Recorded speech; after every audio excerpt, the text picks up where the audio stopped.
Bismillahirrahmanirrahim. Bismillahirrahmanirrahim. Babu karahati, babu tahrimi, rafil ma'mumi ra'sahu minar ruku' awis sujud qabla al-imam. Bismillahirrahmanirrahim. Babu tahrimi rafil ma'mumi, utawi iki kubab nerangaken harame ngangkate makmum ra'sahu ing sirai makmum. Minar ruku'i saking ruku' awis sujud utawi sujud qabla imam ing dalam sadurunge imam. An Nabi Hurairah cerita saking Abu Hurairah radhiyallahu taala anhu anna Nabi satune sapa Kanjeng Nabi Muhammad sallallahu alaihi wasallam iku kala dawuh sapa Kanjeng Nabi. Ama yahsyahadukum ana ta ora wedi sapa ahadukum siji-siji sira kabeh ida rafa tatkala ngangkat sapa ahad ra'sahu ing siri ahad qabla imam ing dalem sadurung imam aya jala yen to andadiaken sapa Allah ra'sahu ing sirai ahad ra'sa himarin ing sirai himar aya jala uta andadiaken sapa Allah suratahu ing bentuke ahad surata himarin ing bentuke himar. Muttafaqun alaih. Bismillahirrahmanirrahim. Dalam satu hadis Rasulullah sallallahu alaihi wasallam bersabda, "Ama yasha, apakah tidak takut ahadukum salah satu dari kalian semua idza rafa ra'sahu ketika mengangkat kepalanya qoblal imam sebelum imam mengangkat kepalanya. Apakah tidak takut ayaj'alallah untuk Allah taala menjadikan ra'sahu kepada kepala orang itu ra'sa himarin kepada kepalanya himar. Aw yaj'alallah atau Allah taala jadikan suratahu bentuk orang itu ra'sa himarin kepada bentuknya himar." Ini artinya teguran buat orang yang sering mendahului imam dalam bergerak. Ngangkat kepala sebelum kepala imam diangkat, atau ruku sebelum imam ruku, sujud sebelum imam sujud, itu haram hukumnya. Kalau 2 kali berturut-turut batal sholatnya. Batal. At-tabi la yutaqaddamu 'alal matbu'. Orang yang ikut tidak boleh mendahului yang diikuti. Sehingga kalau kita sholat, kita harus menunggu imam bergerak, baru makmum boleh bergerak. Termasuk mengangkat kepala. Diancam di dalam hadis ini, apakah kalian tidak takut kalau kalian mengangkat kepala sebelum imam mengangkat kepala, kepalamu nanti dirubah jadi kepalanya himar. Himar itu sejenis hewan. Sama seperti kambing itu loh. Cuma bukan kambing. Nah, orang yang mengangkat kepala sebelum imam, apakah tidak takut dia kepalanya dirubah menjadi himar? Atau bentuknya orangnya dirubah menjadi himar, begitu. Bismillahirrahmanirrahim. Itu berarti larangan, tidak boleh dikerjakan, haram hukumnya itu. Kalau 2 kali berturut-turut mendahului imam, batal sholatnya. Batal. Kalau 2 kali mendahului imam secara berturut-turut, batal sholatnya itu. Atau terlambat dari imam 2 kali berturut-turut, batal sholatnya. Bismillahirrahmanirrahim. Babu karahati watil yadi alal khosira fi sholat. Babu utai kikubab nerangakan karahati watil yadi makruni nyeliakan tangan alal khosira ing atase lambung fi sholat ing dalam sholat ing atase khosira tengah-tengah badan dewe cak maine lambung. Walaupun mana aslinya lambung. Kalau takut menimbulkan salah persepsi. Bismillahirrahmanirrahim. Nabi Hurairah cerita saking Nabi Hurairah radhiyallahu ta'ala anhu anna Rasulullah sallallahu alaihi wasallam satune Kanjeng Nabi Muhammad sallallahu alaihi wasallam naha nyegah sapa Kanjeng Nabi anil khasri saking nyeleaken tangan ing tengah-tengah badan fi salat ing dalam salat. Muttafaqun alaih. Saya maksudin area bejeng asa kebingkeng. Tengah-tengah badan juga ya. Allahu Akbar wahdaya. Makruh hukumnya itu. Karena itu kayak tidak bertatak krama. Kalau Allahu Akbar begini, menunjukkan ketundukan dan kepatuhan. Umpama Allahu Akbar tanang ibadah ya tanang tang pangeran yang mana? Iya benar. Hede bae mang ibadah ya pekel enggak? Pekel. Boleh pangeran. Mangkan ada mga jeng tanang asa bener. Coba Allahu Akbar manantang pangeran. Aja mau niat cokocan ke pangeran, coba cokocan ke bajang bisa murtad ya. Bisa kafir. Bismillahirrahmanirrahim. Loh, kok bisa seperti itu? Berarti dulu di zaman Nabi itu orang kalau sholat tangannya seenaknya itu. Ada yang Allahu Akbar, ada yang Allahu Akbar begini biasa, ada yang Allahu Akbar, ada ya tadi istirahat di tempat jo. Di zaman Nabi begitu. Nabi tidak melarang. Kecuali yang satu itu Allahu Akbar padanya. Lah jadi kanjeng Nabi larang ya. Datu maman haida apa jang nang ampel apa jang nang Sorbaja tapi nang Jakarta di panam orang Allahu Akbar patah nang kalau ibadah iya. Jangan disalahkan. Karena tidak ada satupun yang mewajibkan orang sholat tangannya diletakkan di depan dada ini, tidak ada yang mewajibkan. Cuma Nabi Muhammad dan sahabat tuh banyak yang begini. Tapi seandainya ada yang tangan diletakkan di belakang, ada yang begini, boleh. Jangan kemudian dianggap, oh ini sholatnya apa ini sholatnya kau orang sesat. Itu kamu yang goblok itu. Kamu yang goblok. Jangan gampang menyalahkan orang lain karena takut kamulah yang salah. Gitu. Sampai ada makruh meletakkan tangan di sekebingkeng gitu, itu berarti di zaman Nabi banyak model itu. Banyak model. Makanya orang itu tidak boleh fanatik. Gitu. Tidak boleh terlalu fanatik. Takut kamu yang keliru. Gitu. Orang bodoh itu gampang menyalahkan orang lain. Itu ciri-ciri orang bodoh itu. Karena wawasannya kurang. Dia taunya cuma itu. Kalau selain itu salah. Itu namanya orang bodoh itu.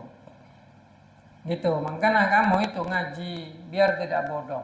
Terbaik ya letakkan tangan di depan begini. Ada yang model ke kanan gitu. Ada yang model ke kiri gitu. Ke kiri ke jantung. Ya, nah, ada yang tengah gitu. Kamu gak begitu boleh, gini boleh. Allahu Akbar. Atau sahabat nang budi kadi orang istirahat di tempat boleh. Kalau ada yang mengatakan tidak boleh, tunjukkan mana dalilnya. Atau pendapat dari ulama yang mengatakan wajib begini, gak ada. Orang Syiah kalau sholat gini. Lono sekali. Gitu. Nah, yang enggak boleh asal kebingkeng, makruh itu. Enggak batal masih makruh. Padahal kalimatnya naha di sini mencegah. Gitu, makruh yang tanzih, makruh yang sangat makruh itu. Tapi ya orang namanya sholat tata krama ke Tuhan. U'bud rabbaka ka'annaka tara fa illam takun tara fa innahu yarab. Sembahlah Tuhanmu seakan-akan engkau melihatnya. Kalau engkau tidak melihatnya maka dia melihatmu. Masa kamu sholat kemudian nasi kebingkeng? Kita lawi pengiran nasi kebingkeng kan lo sampah ya. Karena nasi kebingkeng itu identik dengan tidak sopan. Contoh juga aurat laki-laki itu antar bucul bitaot. Tapi apakah pantas kamu sholat wa kelampian? Nah, kalau kita bicara sah. Kamu sholat gak pakai baju dengan tas buka, sepenting bucil bitaot tutup, sah. Karena itulah aurat. Tapi secara tata krama, terutama di Madura atau di Jawa, Surabaya atau lah Indonesia, itu sangat tidak sopan. Ya apa enggak? Seperti itu. Kalau bicara sah boleh, boleh. Kamu mencium istrimu boleh atau enggak? Boleh. Tapi kalau dilakukan di pasar, jong, fasik itu hukumnya. Nyium bini, neng pasar neng punya goreng. Sambil romo teroka goreng ngomong. Coba. Kalau kita bicara tentang boleh, boleh. Tapi penerapannya yang salah, melanggar adat, melanggar kesopanan, melanggar norma-norma moral. Paham? Paham ya? Itu makanya orang itu harus memperhatikan norma moral dalam memutuskan sesuatu. Gitu. Harus memperhatikan norma moral. Jangan kemudian sesuatu langsung haram. Boleh, tapi tidak memperhatikan moral. Hukum itu bisa dibuat-buat bagi orang yang pintar. Untuk orang yang sebentar, barang halal itu diharam, barang haram itu dihalal itu bisa. Hanya dengan argumen-argumen. Untuk mengakali orang-orang yang bodoh. Gitu. Tetapi justru orang-orang pintar itu diikat moralnya oleh Allah Subhanahu wa taala dengan hukuman yang berat jika dia merubah-rubah hukum. Karena orang yang menghalalkan barang haram itu kafir. Orang yang mengharamkan barang halal juga kafir. Itu ada di kitab Bulughul Maram. Merubah-rubah hukum itu tidak boleh. Makanya kalau kamu jadi kiai, jadi ustadz, jadi ulama, tolong bertakut-takutlah kepada Allah. Itu ajakan untuk takut kepada Allah karena Allah Ta'ala berfirman dalam Al-Quran, innama yakhsyallaha min ibadihil ulama. Gitu. Makanya ketika memutuskan sesuatu, ayo berhati-hati. Gitu. Bismillahirrahmanirrahim. Kayak sekarang ini dunia internet tuh lagi sibuk dengan masalah musik. Sampai Ustadz tadi Hidayat itu dihukumi kafir sama orang Salafi Wahabi itu. Karena menganggap di dalam Al-Quran ada surat Asy-Syu'ara itu surat pemusik. Kemudian musik itu tidak haram mutlak. Kalau menurut saya terburu-buru menghukumi kafir itu. Segampang itukah kafir? Kafir itu adalah orang secokot-cokot agama jong. Orang yang meremehkan agama, orang yang menghina agama, menghina Tuhan itu kafir. Kalau Salaful Ustadz tadi Hidayat itu kafir, orang Salafi Wahabi itu kafir kuadrat itu. Loh, coba Ustadz tadi Hidayat itu kan hanya mengatakan musik itu tidak haram mutlak, ada yang boleh. Malah sebagian besar ulama Asy-Syafi'i mengatakan boleh. Orang Salafi Wahabi itu mengatakan Tuhan punya hidung, Tuhan punya kaki, Tuhan punya tangan. Coba sampai Ustadz juga mengeluar dalil bahwasanya ketika neraka itu terbakar Tuhan meletakkan kakinya sampai mengkerut kakinya. Itu mengatakan Tuhan nanti sokongku itu. Itu namanya mujassimah. Mujassimah itu kalau kita ngambil hukum yang kereng di dalam madhab Syafi'i, kafir hukumnya. Karena apa? Memberhalakan Tuhan, memberhalakan Allah. Sudahlah, cukup orang Kristen yang mewujudkan Tuhan dalam bentuk manusia sampai Tuhannya digantung di salib itu. Cukup orang Nasrani saja. Orang Islam jangan sampai meniru itu. Karena dalam Islam Allah Ta'ala itu laisa kamitslihi syai'un, tidak menyerupai sesuatu apapun termasuk manusia. Apalagi mengatakan Tuhan punya kaki, Tuhan punya tangan, Tuhan duduk. Itu bisa kafir hukumnya kalau kita konsisten. Gitu. Nah, setiap ya Pak kafir Ustadz tadi Hidayat, padahal kader Muhammadiyah. Apakah dari NU kafir kikir ya? Gitu. Kenapa? Karena kalau kita jujur masalah musik itu tidak haram. Lo haram musik ya. Lo terima serontar kena pakai debat petong Senin elatin kok. Kenapa musik tidak haram? Karena musik itu tidak ada mudarat di dalamnya. Ada orang mendengarkan musik mati? Ada orang mendengarkan musik langsung mabuk? Enggak ada. Beda dengan Homer. Homer diminum mencum. Judi memesken orang. Karena masan kala jual kapi. Kadi trading jo, saham apa jo. Chip domino jo, chip apa? Chip ya. Haram itu. Haram. Itu membuat orang miskin itu. Tapi coba musik, apa mudaratnya? Islam itu agama yang logis. Loh, terus di dalam hadis Rasulullah yang kemudian mengharamkan ma'azif. Nanti di akhir zaman akan ada orang yang menghalalkan pelacuran, menghalalkan ma'azif. Tahu kamu apa itu ma'azif?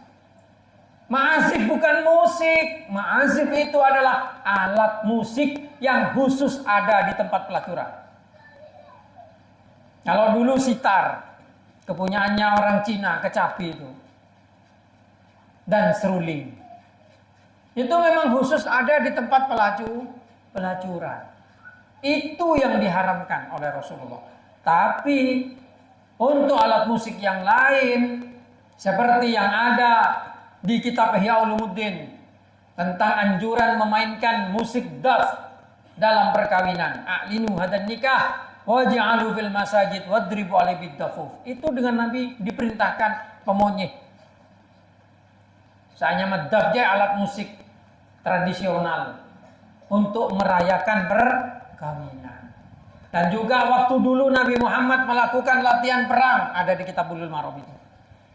Nabi Muhammad menyaksikan orang Habasyah di dalam masjid bermain tombak sambil diiringi dengan alat musiknya itu. Gendang jasa saking sedekah. Gendang. Boleh, malah dalam masjid itu. Kemudian di hadis Bukhari, Nabi Muhammad di waktu perayaannya orang Madinah, bukan hari raya Idul Fitri Idul Adha enggak, tapi perayaannya orang Madinah seandainya di Indonesia 17 Agustus. Banyak itu membunyikan musik untuk merayakan perayaan itu. Nabi Muhammad tidak melarang. Nah, hadis-hadis itu mau dikemanakan? Kalau hanya ngambil ma'azif mengharamkan musik, adaf. Terus Nabi Muhammad di masjid dengan orang Habasyi yang latihan perang itu. Dan terus perayaan orang Madinah itu. Kenapa tidak dikeluarkan hukumnya dengan orang Salafi itu kan? Orang Salafi Wahabi itu. Ya itu berarti mereka tidak jujur dalam berdalil. Tidak mengambil dalil-dalil yang lain, tidak mencari perbandingan dari hadis-hadis secara keseluruhan. Tapi ngambil dari yang sempit-sempit saja. Ini bahayanya.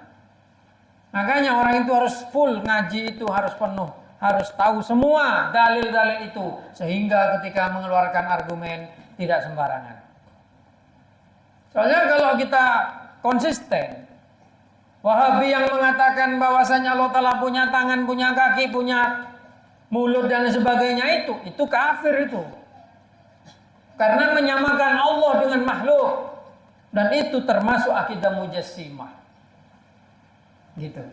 Seandainya dikonsistenkan, bisa saja mengkafirkan orang Salafi Wahabi itu. Tapi kenapa orang Ahlus Sunnah wal Jamaah tidak mengkafirkan? Karena bukan karakter kita seperti itu. Karena Allah Ta'ala Nabi Muhammad bersabda dalam satu hadisnya, "Man qala li ahya kafir faqad ba'ila ahadihima." Barang siapa berkata kepada saudaranya, "Hei orang kafir," maka kata kafir itu akan kembali kepada salah satu dari mereka. Kalau bukan dia, ya yang mengatakan kafir itu yang kafir, paham?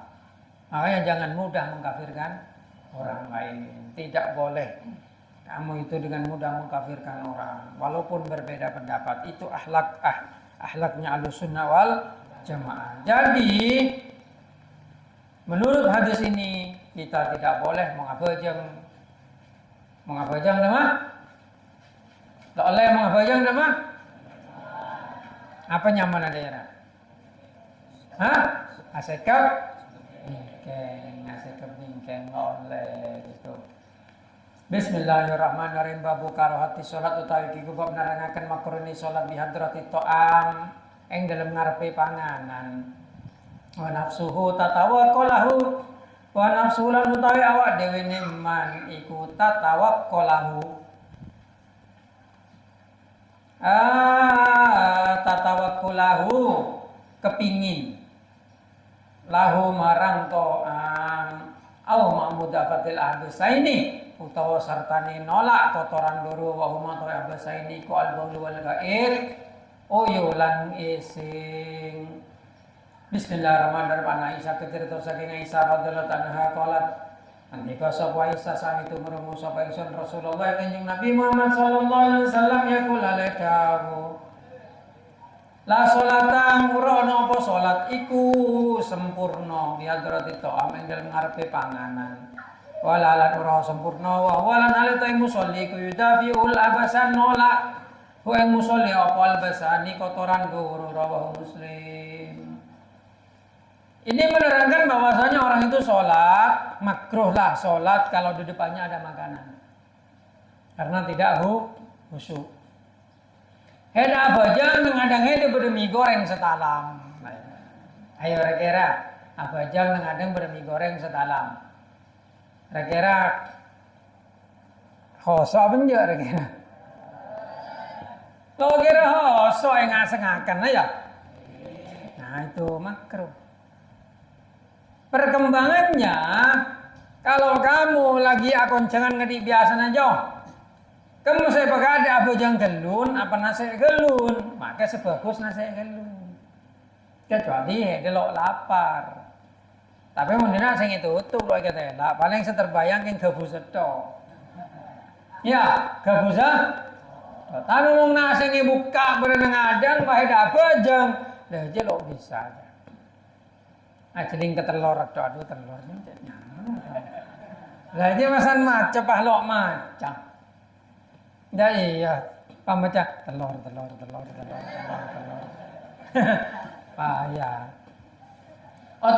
apa jangan ngampet keme ngampet padeng cu keme tapi cu padeng hete maksa aku jeng kada lah dia loh so aja kan iya atuh ke itu takut tekentok tapi tu keme takut mincret, ya menjak? Tak boleh. Lebih baik akan main gelun. Apa ada yang gelun baru apa? Artinya Islam itu mengutamakan kualitas sholat daripada waktu tepatnya sholat. Kalau milih dikerjakan lebih awal atau dikerjakan lebih akhir. Kalau dikerjakan lebih awal tidak khusyuk, dikerjakan lebih akhir khusyuk. Maka milih khusyuk walaupun dikerjakan di akhir.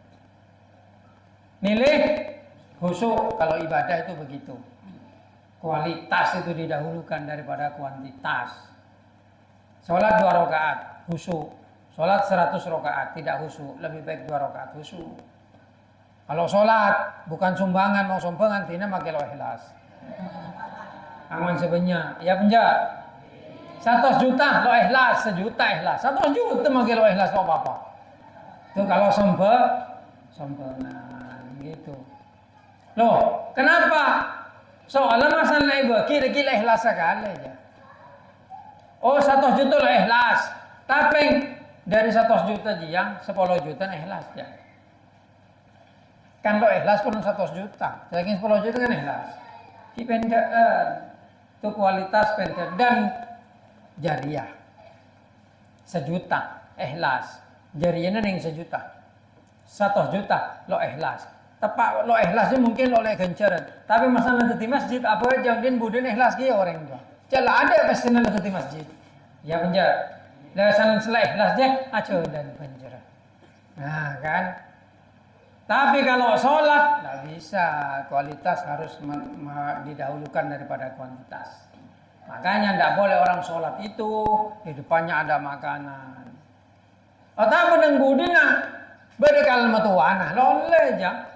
Lo sempurna ya. Apa? Sok mau sok bolan.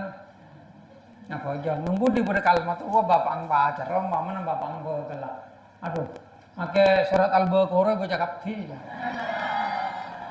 Ada ya alam kok aduh tangkal manto so itu. Ya itu tidak boleh itu. Makanya wailul lil musallin. Ada orang-orang sholat itu celaka. Alladzina hum an sholatihim sahun. Mereka yang kepada sholatnya lupa. Lupa karena tidak khusyuk atau lupa karena tidak ikhlas, sama saja. Dan itu juga yang banyak terjadi kepada kalangan santri ini ketika pulangan ngimami tarawih. Ngimami tarawih Allahu Akbar. Wah, ya alam kau biar orang kampung dinaring. Lah ini lo oleh kencern, jangan nak.